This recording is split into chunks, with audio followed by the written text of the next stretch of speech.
William, Camilla, and the royal power story. The evidence can actually support. There is a royal story built around an irresistible claim that something from Queen Camilla's past resurfaced after decades, that her former husband Andrew Parker Bowles somehow brought it back into the orbit of King Charles, and that Prince William then used his growing authority to limit his stepmother's money, staff, schedule, and influence. It has everything a royal drama needs. An ex-husband, a reigning king, the son of Princess Diana, a controversial queen, a future monarch, and supposedly, somewhere between them, a document powerful enough to change the balance inside the House of Windsor. But there is a problem. The most explosive parts of that story have not been publicly established. There is no publicly authenticated palace document showing that William froze Camilla's household accounts, no verified memorandum placing her spending under his personal approval, no confirmed record proving that Andrew Parker Bowles secretly brought Charles a decades-old financial document, and no reliable public evidence showing that Camilla has been removed from royal life. That does not make the story less interesting. It changes the question. Instead of asking whether William secretly stripped Camilla of power, the better question is this: how much power does William really possess today? How secure is Camilla's position? And what happens when a monarchy still carrying the emotional weight of Diana begins preparing for the next reign? That is not a story about one mysterious piece of paper. It is a story about succession, reputation, family memory, and the difference between wearing a crown and controlling the future of an institution. And to understand it, we have to begin with a woman who once seemed almost certain never to become queen, the woman who was never supposed to reach the crown. Camilla's position today would have been almost unimaginable during the worst years of the Charles and Diana crisis. Born Camilla Shand in 1947, she grew up inside the social world of Britain's upper classes and married Army officer Andrew Parker Bowles in 1973. They had 2 children. Their marriage ended in 1995, long before Camilla entered the royal family officially.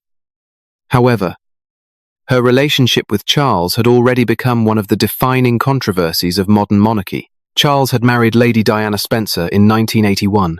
The wedding seemed to offer everything the institution wanted: youth, glamour, continuity, and an heir. William was born in 1982, Harry in 1984, but the marriage deteriorated under pressures that eventually became public. Charles and Diana separated in 1992 and divorced in 1996. Charles later acknowledged that his relationship with Camilla had resumed after. In his account, his marriage had irretrievably broken down for millions of people, especially those who identified strongly with Diana. The emotional story became brutally simple. Diana was the wounded princess. Charles was the husband who failed her. Camilla was the other woman. Real relationships are usually more complicated than the symbols attached to them. But public memory rarely preserves complexity evenly. By the time Charles and Camilla married in Windsor in April 2005, Camilla had spent years as one of the most disliked public figures connected to the monarchy. Their marriage did not erase that history. It began a long attempt to create a new one. Camilla took on public engagements. She became associated with literacy, osteoporosis awareness, domestic abuse, sexual violence, animal welfare, and the arts. Her work was often less glamorous than the headlines surrounding her. But that was partly the point. Modern royal legitimacy is built as much through repetition as ceremony, visit after visit, charity after charity, year after year. Gradually, the woman once described almost entirely through scandal became part of the institution's daily life. The decisive endorsement came in February 2022. Queen Elizabeth II publicly stated that when Charles became king, it was her sincere wish that Camilla should be known as Queen Consort. That mattered because Elizabeth was doing more than approving a title. She was giving institutional legitimacy to a relationship that had once threatened the monarchy's reputation. 7 months later, Elizabeth died. Charles became king. Camilla became Queen Consort. And in May 2023, she was crowned beside him in Westminster Abbey. One detail from that day is especially important for the story now circulating around her. Andrew Parker Bowles, her former husband, attended the coronation. That does not prove he and Camilla are close. It does not prove he and Charles are close, and it certainly does not prove that no private tensions exist. But it does complicate the idea that Andrew should automatically be imagined as a hidden adversary waiting 30 years to destroy the woman he once married. Publicly, he remained connected enough to the extended royal social world to be present when she was crowned. That makes his supposed role in the dramatic story compelling. It also makes careful evidence even more important. Why Andrew Parker Bowles is the perfect character for a royal mystery. If the allegation had centered on an anonymous palace employee, it would sound like another leak. If William had supposedly discovered damaging information by himself, the story would instantly look like a revenge tale involving Diana's son and his stepmother. Andrew is more effective because he belongs to Camilla's earlier life. He knew her before the title, before the palace, before she became the wife of the Prince of Wales, before the institution spent years transforming her image. That creates powerful questions. What could an ex-husband know that nobody else knew? Why would he speak after so many years? Why would Charles listen? Those are excellent storytelling questions. They are not evidence. The more dramatic version of the story claims that Andrew possessed an old financial document linked to Camilla's private life and somehow brought it to Charles through unofficial channels, yet no publicly identified document has been produced. No archival number, no named financial institution, no legal filing, no verified diary entry, no identifiable intermediary, no authenticated memorandum, no independent source capable of proving the encounter occurred in the way it has been described. That matters because the story becomes extremely specific once it leaves the public record. We are asked to believe that Andrew carried the document for decades, decided to reveal it, arranged an unusually private meeting, and set off a chain of palace decisions. The more specific a claim becomes, the more specific the evidence should become with it. This is one of the central problems in modern royal storytelling. The monarchy keeps many private matters private. Those gaps create a market for explanation. Sometimes anonymous reporting later proves substantially correct. Sometimes ordinary administrative decisions are exaggerated into palace warfare. Sometimes fragments of truth become attached to invented motives. And sometimes a story can feel convincing simply because it combines real people, real institutions, and real historical tensions. The responsible approach is not to declare every unconfirmed claim false. It is to identify what category it belongs to. At this point, the supposed Andrew Parker Bowles document is an allegation. It is not established royal history, but the allegation works because Camilla's past remains unusually powerful, and the moment her past is reopened, one name inevitably returns to the center of the story: Diana. And with Diana comes William. William is more than Diana's son. Prince William was 15 years old when his mother died in Paris in August 1997. He and Harry walked behind Diana's coffin during one of the most emotionally intense public ceremonies Britain had seen in decades. That image became permanent. The teenager walking behind the coffin later became a husband, a father, Prince of Wales, Duke of Cornwall, and heir to the throne. Yet public storytelling often freezes him at 15 whenever Camilla enters the picture. If William disagrees with Camilla, Diana must be the reason. If William favors institutional change, Diana must be the reason. If he is portrayed as challenging the older generation, the action is framed as delayed justice for his mother. That interpretation has emotional force, but motive requires evidence. William has spoken publicly at different times about Diana and her influence on his life. That makes it reasonable to acknowledge that his mother's experience remains part of his history. It does not allow outsiders to treat every future decision as an act of revenge. William is now operating under responsibilities that did not exist when he was a teenager. He is first in line to the throne. He manages a major landed estate. He represents the monarchy publicly. He is raising the next generation in the direct line of succession. And he has to think about what kind of institution he may eventually inherit. That means his relationship with Camilla cannot be understood only as stepson and stepmother. They occupy different positions in the royal system. Camilla's importance is tied primarily to the current king. William's importance is tied to the future crown. That distinction explains far more about the balance of power than an imagined private confrontation. Diana still matters. Her life changed the monarchy's relationship with fame, emotion, journalism, privacy, and public sympathy. Her conflict with Charles still shapes how Camilla is viewed. William cannot escape that history because the public continues to interpret him through it. But history can influence a person without giving strangers access to that person's private mind.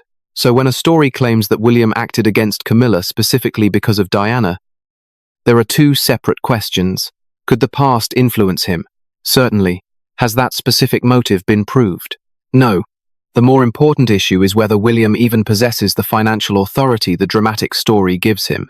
That is where the difference between royal appearance and institutional reality becomes essential. William has real power but not unlimited power. When Elizabeth II died in September 2022, Charles became king and William became Duke of Cornwall. The Duchy of Cornwall passed to him. This is not merely a decorative title. The duchy is a large estate created in the 14th century to provide income for the heir to the throne. It has land, investments, staff, professional management, and long-term planning, and its own governance system. William chairs the Prince's Council and has real responsibility for the duchy. This gives him something future monarchs need before they reach the throne: experience managing a complex institution. He is not simply waiting in a palace corridor for his turn. He is learning how decisions involving property, finance, staff, sustainability, communities, and long-term strategy work. This is one reason the claim that William has become increasingly powerful sounds believable. There is truth underneath it. But then the dramatic story makes a leap. The Duchy of Cornwall is not the entire royal household. William's authority over his duchy does not automatically mean he can control every account associated with Buckingham Palace. It does not demonstrate that Camilla's official spending requires his personal permission. It does not prove that he can freeze the Queen's household finances. Royal finances are complicated precisely because several different systems exist at once. The sovereign grant supports official duties and occupied royal palaces. The Duchy of Cornwall supports the heir. The sovereign also has private financial interests, separate from public funding. Charities have their own arrangements. Different properties may belong to the state, the crown, estates, trusts, individuals under different rules. So when a sensational story says, William froze Camilla's accounts, the first question should not be emotional. It should be administrative. Which accounts? Under what authority? For how long? Using what documented process? Approved by whom? Without those answers, a dramatic financial phrase can conceal more than it reveals. The royal household's 2025-26 sovereign grant was £132. £1 million. That number is real, but the existence of a large royal budget does not prove William controls Camilla's personal or official expenditure. This is where the most persuasive royal rumours often work their magic. They place verified facts beside unverified claims until the boundary becomes difficult to see. William runs the duchy. True. The royal household spends public money through a formal financial structure. True. Camilla performs official duties that require staff, transportation, scheduling, and administrative support. True. Therefore, William personally took control of those systems. That final step does not follow automatically. If documents eventually emerge showing otherwise, the evidence can be reconsidered. Until then, the public record supports a different kind of power story, one that unfolds much more slowly. Camilla's power and William's power come from different places. Titles can make the top of a monarchy look more equal than it is. Charles is king. Camilla is queen because she is married to the king. William is Prince of Wales and heir to the throne. Those are not interchangeable forms of authority. Camilla is extraordinarily senior within the current reign. But she is not sovereign. She is not in the line of succession. Her institutional centrality depends heavily on Charles remaining king. William's position works in the opposite direction. Time strengthens it. Every year brings him closer to the role for which the entire succession system exists. Camilla's greatest institutional influence belongs to Charles's reign. William's ultimate authority belongs to the reign that follows. That creates tension even without hostility. Camilla represents the success of Charles's personal and institutional journey. For decades, Charles had to reconcile his relationship with her with the expectations of monarchy, her eventual acceptance, Elizabeth's endorsement, and the coronation represented the completion of that process. William represents the next phase. He will eventually inherit a monarchy carrying all the consequences of what came before. Diana, Camilla, Harry, changes in public trust, arguments about royal finances, demands for transparency, questions about whether the working royal family should remain smaller, a media environment far more aggressive and decentralized than the one Charles entered as heir. These pressures create genuine institutional questions. Which patronages matter? How large should the working family be? How should royal estates be explained? How visible should public spending become? How much space should extended relatives occupy? How should the monarchy deal with criticism when it can no longer rely on silence to control a story? Those questions have nothing to do with revenge. They are succession questions, and they place William in an increasingly important position whether he and Camilla are personally close, distant, or somewhere in between. That is why the real transfer of power is more interesting than the alleged secret one. William does not need to defeat Camilla. The structure of hereditary monarchy guarantees that the center will eventually move toward him. The public record creates a major problem for the rumor. The dramatic version of the story does not stop with an alleged document. It claims Camilla's role was then quietly reduced. Her engagements supposedly disappeared. Staff were allegedly reassigned. Her financial independence was said to have narrowed. Her public presence supposedly began fading, while the palace avoided acknowledging what was happening. This is exactly the kind of claim that can be tested against the public record. Working royals leave traces. The court circular records official engagements. The royal diary lists upcoming appearances. The royal family's official website documents major duties, patronage, visits, and continuing roles. Camilla's official profile continues to describe her as supporting the king and carrying out public duties. More significantly, her official activity continued into 2026. She remained associated with literacy initiatives, domestic abuse advocacy, charities, the arts, military organizations, state occasion, and joint appearances with Charles. That timing is critical. The £132, 1 million sovereign grant figure used in the dramatic narrative comes from the 2025-26 financial reporting period and was published in June 2026, yet Camilla remained publicly active afterward. This does not prove everything inside the royal marriage is perfect. It does not prove that William and Camilla have never disagreed. It does not prove there have been no internal discussions about budgets, staffing, future roles, patronage, or succession planning. But it creates a major contradiction for the strongest version of the story. A queen who supposedly lost the functioning purpose of her title was still being presented publicly by the institution as an active queen. That does not look like institutional banishment. At minimum, anyone making the stronger claim would need evidence explaining why the public record should be interpreted differently. And this becomes the turning point. The mystery is no longer whether Andrew delivered a devastating document. The real mystery is why people are so ready to believe that William would remove Camilla if given the chance. For that answer, we have to return to the most durable royal triangle of the modern age: Charles, Diana, Camilla, and the son who inherits the history. Charles, Diana, and Camilla eventually became more than three people. They became competing symbols. Diana represented emotional openness, glamour, vulnerability, and conflict with an institution often described as cold or restrictive. Charles represented duty complicated by private desire. Camilla became associated with the relationship that survived. William inherited all of those stories without choosing them. That is why almost any William-Camilla rumor can become a referendum on Diana. For some viewers, the idea of William restricting Camilla feels like justice. For others, Camilla's coronation represented acceptance of a complicated love story that survived decades of hostility. For another group, the whole triangle belongs to the previous generation and should not dictate how William's modern responsibilities are understood.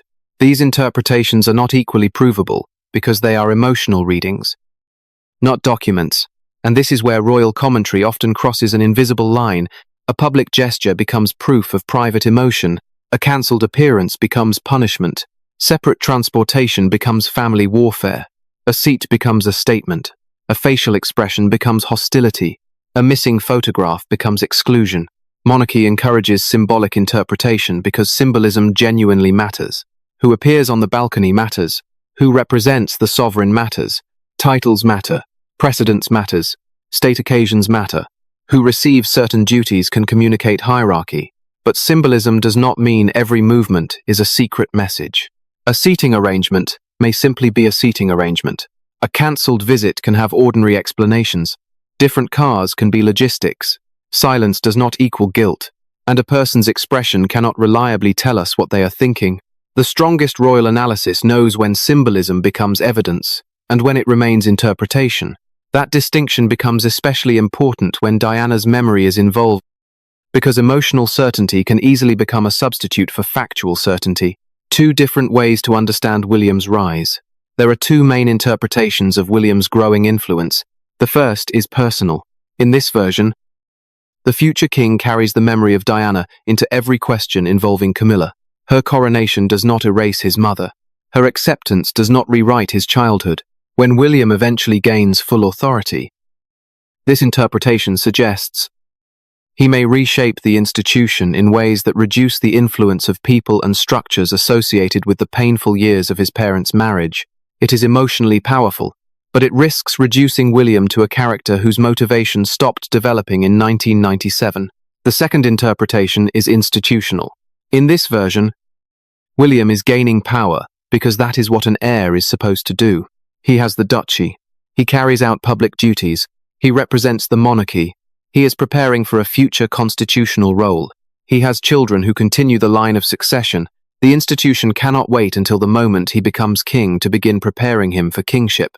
Seen this way, William does not need a personal vendetta against Camilla. The monarchy is already moving toward him because monarchy always moves toward the next sovereign. There may also be areas where their interests align. A stable Charles' reign benefits William. William will inherit whatever public confidence Charles preserves. A successful transition benefits Camilla because it protects the institution that gave meaning to her eventual position. That does not require personal closeness. Families can contain painful history and functional cooperation at the same time. Royal storytelling often struggles with that idea because conflict is easier to market. A secret order is easier to imagine than gradual change. A confrontation is easier to visualize than institutional planning. But institutions usually change through planning, not explosions. Why money makes the claim so convincing. Financial control makes the rumor feel concrete. If William controls Camilla's money, audiences assume, then William controls Camilla. But royal money is not one simple bank account. Public funding, private wealth, estates, charities, staffing, transportation, security, property, and operational budgets can involve different structures. That means phrases such as accounts frozen or financial review require context. A financial review is not necessarily an investigation. An investigation is not necessarily proof of wrongdoing. A temporary administrative hold is not automatically punishment, and an internal change is not automatically evidence of a family power struggle. If a real document eventually appears, it should be tested with ordinary questions. Who issued it? What authority did that office possess? What accounts were affected? Was the king involved? Was William involved? Was Camilla informed? Was the measure temporary or permanent? Was there any finding of misconduct?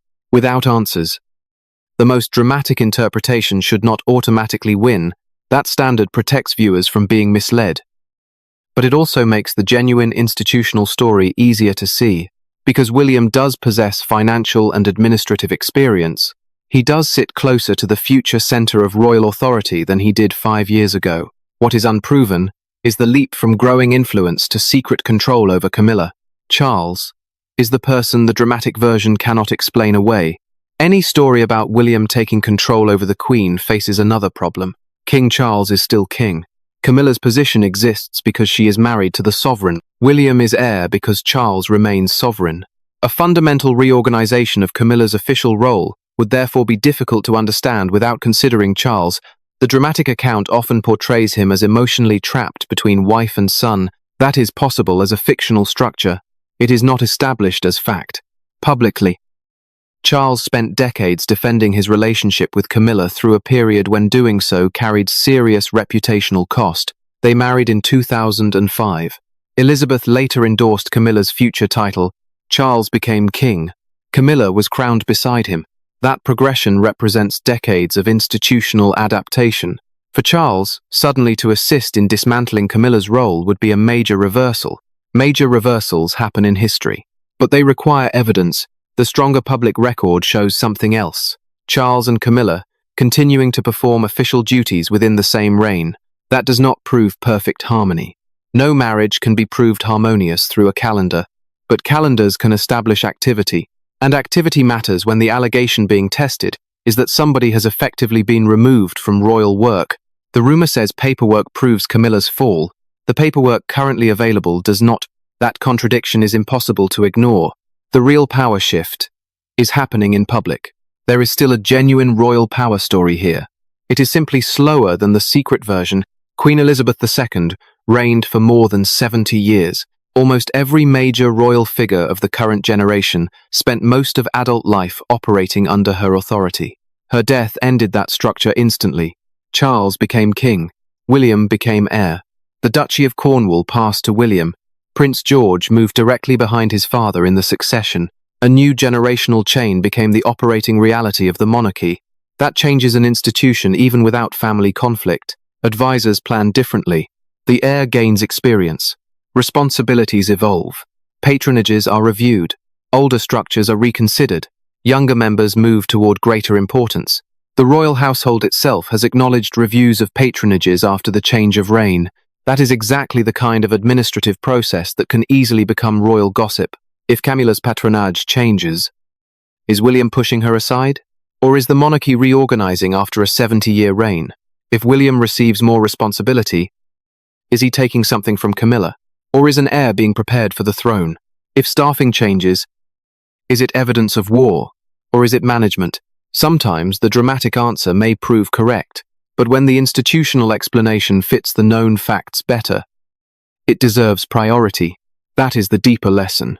Royal secrecy creates mystery. Royal administration creates patterns, and the public often has to decide whether a pattern is evidence or simply the ordinary machinery of succession. Camilla's position contains an unavoidable paradox. Camilla is the wife of the current king, but her historical identity is permanently connected to the mother of the future king. That guarantees tension in the public imagination even if no private feud exists. The current reign validates Camilla. The next reign belongs to Diana's son. That sounds dramatic. But constitutionally it is ordinary. When William eventually becomes king, the center of monarchy will move toward him and Catherine. Camilla's institutional importance will naturally change because she will no longer be the wife of the reigning sovereign. That shift requires no punishment, no secret financial order, no revenge. Succession itself does the work. This is why claims that William must somehow strip Camilla of power misunderstand where her power comes from. Her role reaches its greatest prominence during Charles's reign. William's reaches its greatest prominence afterward. One trajectory eventually declines, as the other reaches the throne. That is not necessarily a battle. It is the basic rhythm of hereditary monarchy, and it creates a more interesting question than whether two people personally like each other. What part of Charles's monarchy will William choose to preserve? What can actually be proven? Return to the original allegation. Can public evidence prove that Andrew Parker Bowles delivered a damaging 30-year-old financial document to Charles? No. Can it prove the private meeting described in dramatic detail? No. Can it prove that Charles confronted Camilla about that specific document? No. Can it prove that William froze her household accounts and required spending authorization from his office? Not from the public evidence currently available. Can it prove that Camilla has already been quietly removed from royal life? The available public record points in the opposite direction. What can be established? Andrew Parker Bowles is Camilla's former husband. Their marriage ended in 1995. He attended the 2023 coronation. Camilla made an extraordinary transition from highly controversial public figure to queen. William is heir to the throne. He controls the Duchy of Cornwall through its established governance system. The royal household operates through formal financial structures, including the sovereign grant. Camilla continued undertaking public royal duties into 2026. and William's institutional importance is growing as the monarchy prepares, inevitably, for the future. Those facts already contain enough drama. No invented private conversation is necessary. The most important paper in Camilla's story is public. There is an irony behind the obsession with an alleged hidden document. One of the most important documents in Camilla's life is not hidden at all. Queen Elizabeth's 2022 message, supporting her future title. After decades of controversy, Elizabeth publicly stated her wish that Camilla become queen consort when Charles became king. That was institutional approval in its clearest form. It did not erase Diana. It did not rewrite the failures of Charles and Diana's marriage. It did not require anyone to forget the pain associated with that period. It simply acknowledged that the monarchy had moved into a different phase. That is what institutions do when they survive crises. They rarely erase the past. They absorb it. Camilla became perhaps the clearest example of that process. A woman once widely considered incompatible with the monarchy was eventually crowned inside Westminster Abbey. And that achievement explains why rumors about William reversing her rise are so emotionally potent. If Camilla represents the monarchy's ability to rehabilitate the past, William represents the generation that inherits the memory of what that rehabilitation cost. But inheritance is not revenge. That difference changes the entire story. The real climax is not behind a closed door. It is tempting to imagine the story ending inside a private room. William on one side, Camilla on the other, Diana's memory between them, a document on the table, a confrontation nobody can forget. That would be satisfying drama. But history often moves differently. The genuine transfer of royal power is happening through visible processes. William running the duchy, William serving as heir, Charles establishing the priorities of his reign, Camilla continuing her official work, Catherine developing her position beside the future king, patronages being reviewed, budgets being published, a monarchy adapting after the death of a queen who reigned for 7 decades. None of those events feels as dramatic as a secret confrontation. Together, they matter far more. William will not inherit the same monarchy Charles inherited from Elizabeth. The working royal family is smaller. Public scrutiny of money is sharper. Social media can overwhelm palace communications within minutes. Family disagreements become global entertainment. Younger generations are less likely to accept monarchy simply because it has always existed. The future king therefore faces an institutional question much larger than Camilla. What should the monarchy be for? Charles has his answer. William will eventually need his own. Camilla is part of Charles's story. She cannot automatically occupy the same central place in William's. That is not vengeance. It is succession. What happens to Camilla when William eventually becomes king? This is the question beneath nearly every sensational William-Camilla story, not whether he can punish her today. What happens when Charles's reign ends and William becomes sovereign? The answer is less explosive than the headlines. Camilla's historical status would remain. She would still have been queen during Charles's reign. Her coronation would remain part of the record. Her charitable work would remain. Her role in Charles's life and reign could not simply be deleted. But the active center of monarchy would move to William and Catherine. That happens every time the crown passes. The previous generation moves away from the center. The new sovereign establishes priorities. Public attention change. The future of Camilla's public duties at that point would depend on circumstances that cannot responsibly be predicted. Age, health, personal choice, family arrangements, and the plans of the future reign. Anything more specific would be speculation. One conclusion, however, is reasonable. William does not have to erase Camilla to create a different monarchy. Succession already guarantees that his reign will be different. Real institutional power does not always need punishment. Sometimes it appears in the ability to set priorities, to decide what continues, to decide what receives emphasis, to choose how history is presented, to make change appear normal. The question the rumor accidentally gets right. For all of its evidential weaknesses, the rumor touches a genuine issue. Who will the monarchy choose to protect in the future? Every institution decides which parts of its history receive attention. The House of Windsor is no different. Elizabeth's reign was built around continuity and service. Charles has emphasized themes including service, community, sustainability, and religious diversity.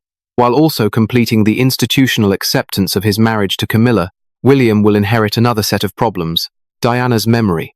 Camilla's place in royal history, Harry's separation from frontline royal life, arguments about wealth, questions about transparency, the size of the working royal family. The future king cannot change what happened, but he will influence how the monarchy remembers what happened. That is a form of power, far greater than controlling a single expense account. Will Diana's legacy become more visible during William's reign? Possibly. Will Camilla's institutional importance change when Charles is no longer king? Certainly. Because the entire hierarchy will change. Does that prove William is preparing revenge? No. There is no public evidence of such a plan. The simpler explanation is also the stronger one.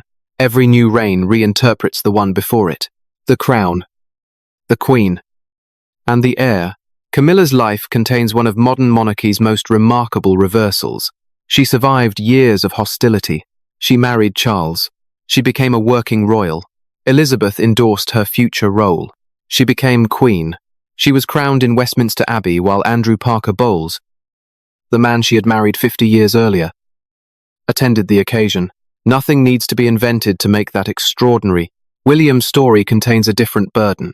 He was born inside the institution. Camilla spent years struggling to enter, yet he cannot choose the history he will inherit.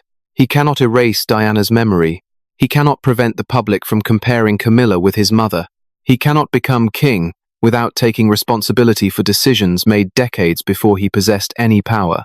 Camilla and William therefore have more in common than the simplest stories admit. Both live with consequences created across generations. Camilla spent much of her adult life dealing with the public consequences of private choices. William may spend much of his reign dealing with the institutional consequences of choices made before he could influence them. Neither position fits neatly into winner and loser. Monarchy rarely offers a clean victory. It gives people titles, then it makes their history permanent. What this story really tells us. So did one hidden document change Camilla's royal future? There is not enough public evidence to say yes. Did Andrew Parker Bowles secretly trigger a palace reckoning? The record does not establish it. Did William seize control of Camilla's finances? That allegation has not been publicly demonstrated. Has Camilla already been reduced to queen in title only? The public record does not support that conclusion. But is William becoming more important? Absolutely. He is the heir. He manages the Duchy of Cornwall. He is accumulating experience. And under the normal course of succession, the monarchy will eventually become his responsibility. That is where the genuine drama lies. Not in a paper nobody can inspect. In a future everyone knows is approaching. Camilla's great institutional achievement was reaching the center of a monarchy that once seemed unlikely ever to accept her fully. William's challenge will be deciding what kind of monarchy comes next. He does not have to avenge the past to change the future. He only has to inherit it. And when that happens, every unresolved argument surrounding Diana, Charles, Camilla, duty, marriage, money, privacy, public trust, and institutional loyalty will arrive with the crown. So here is the question that matters. If William's future reign gives less prominence to the people and structures that defined his father's monarchy, should that be seen primarily as a son responding to painful family history, or simply as a new king doing what every successful sovereign eventually has to do, building an institution for a different generation? Comment 1 if you see the coming change mainly as a generational and institutional transition. Comment 2 if you believe the history of Diana, Charles, William, and Camilla will shape those decisions more deeply than official explanations will ever acknowledge. If you value royal history that keeps the drama but separates evidence from speculation, like the video, share it, and subscribe for the next story.